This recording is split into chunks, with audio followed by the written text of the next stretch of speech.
اس زمانے میں آج سے 900 سال پہلے غوث پاک کی مجلس میں کم سے کم مجمع 70,000 کا ہوتا تھا. کوئی واٹس ایپ نہیں کیا جاتا تھا، کوئی بینر، کوئی پینافلیکس، کوئی اشتہار نہیں. دنیا آتی تھی اور آپ کی مجلس واعظ میں بڑے بھی آتے تھے، چھوٹے بھی آتے تھے، انبیاء بھی آتے تھے، صحابہ بھی آتے تھے نوازنے کے لیے، چھوٹے آتے تھے فیض لینے کے لیے. سیدنا غوث اعظم رضی اللہ تعالی عنہ بیان کرتے تھے، اور بیان کرتے کرتے آپ سب کو، بادشاہ ہو وہ، عام آدمی ہو وہ، علماء ہو وہ، آپ کا واعظ سننا 3 طرح ہوتا تھا. پہلے آپ بیان فرماتے تھے شریعت، پھر آپ فرماتے تھے اب بیان کروں گا طریقت، پھر آپ فرماتے تھے اب بیان کروں گا حقیقت. جب آپ حقیقت کا بیان کرتے تھے لوگ کپڑے پھاڑتے تھے، ہو کر کے انتقال کر جاتے تھے.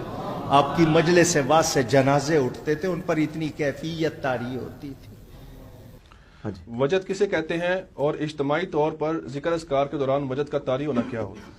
وجد سارا تماشا ہے جی. وہ تو لوگوں کو جو ہے وہ جناب انڈین گانوں پہ بھی وجد ہو جاتا ہے. آبدہ پروین بال کھول کے ناچ رہی ہوتی ہے تو وہ اس کو سننے والوں کو بھی اب وجد ہو جاتا ہے.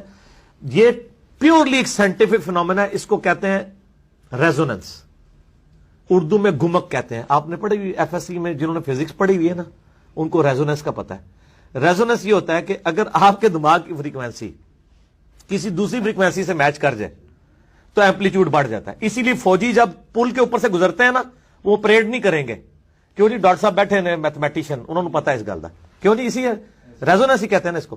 اچھا منوی آندی ہے تھوڑی بہت میتھ. یہ ریزوننس جو ہے نا، یہ جو وجد آتا ہے نا جن لوگوں کو، یہ بالکل صحیح آتا ہے. یہ ٹوٹلی سائنٹیفک فنومینا ہے، اس کا دین سے کوئی تعلق نہیں. ورنہ تو ہندوؤں کو وجد آئی نہ صرف مسلمانوں کو آئے. چونکہ آپ کے پاس مسلمانوں کی وجد آتا ہے، آپ سمجھتے ہیں صرف مسلمانوں کو ہی آتا ہے. نہیں، غیر مسلموں کو بھی آتا ہے، گوروں کو بھی آتا ہے، کرنٹ بھی لگتا ہے. وہ کرنٹ شاہ بھی چل رہے ہیں. اس کی کوئی اسلام میں حیثیت نہیں ہے. ہاتھ ملاتے ہیں وہ اپنے پیر کے ساتھ، وہ کرنٹ لگتا ہے اور ایسے بڑے زور سے. اور سر یہ کوئی دینی مسئلہ ہوتا تو ہم ضرور ڈسکس کرتے ہیں. اس قسم کے کئی ہندوؤں والے مسئلے ہیں، وہ بھی ہم ڈسکس کر لیتے ہیں. اس کی دین میں کوئی حیثیت نہیں ہے. کرنٹ لگتا ہے نہیں لگتا، اس کا دین کے ساتھ کوئی تعلق نہیں ہے. ٹھیک ہے جی. ایپنٹزم ہے وہ ایک طرح سے دین. یہ میں بار بار کہتا ہوں، دین جب کوئی چیز آپ نے ثابت کرنی ہوگی وہ نبی علیہ السلام سے ثابت کرنی ہوگی. باقی آپ شعبہ بازیاں جتنی مرضی کرتے ہیں اس کو دین کر کے پریزنٹ نہ کریں. او جی دلوں کے حال جان لیتے ہیں. ہم کہتے ہیں یار دلوں کے حال تو بہت بڑی چیز ہے.